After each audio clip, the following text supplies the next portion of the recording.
কবুল করবেন, ওই বান্দার গুনাহসমূহ ক্ষমা করে দিবেন।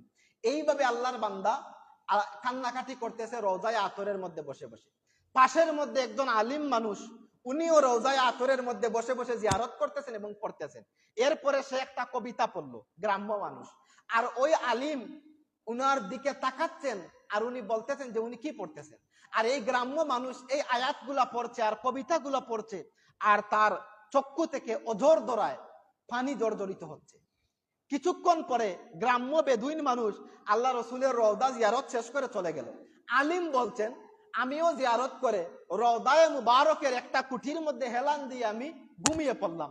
সাথে সাথে আমি দেখি আল্লাহর হাবিব আমার স্বপ্নের মধ্যে চলে এসেছেন এবং বলেছেন, হে আলিম, আমার এই বন্ধু, আমার এই গোলামকে গিয়ে বলে ফেলো আমি মুহাম্মদুর রাসূলুল্লাহ সাল্লাল্লাহু আলাইহি ওয়াসাল্লাম তার পক্ষে শাফায়াত করেছি এবং আল্লাহ তার সমস্ত গুনাহকে ক্ষমা করে দিয়েছেন। বলেন সুবহানাল্লাহ। তাহলে আকীদা কি? এই গ্রাম্য মানুষ যদি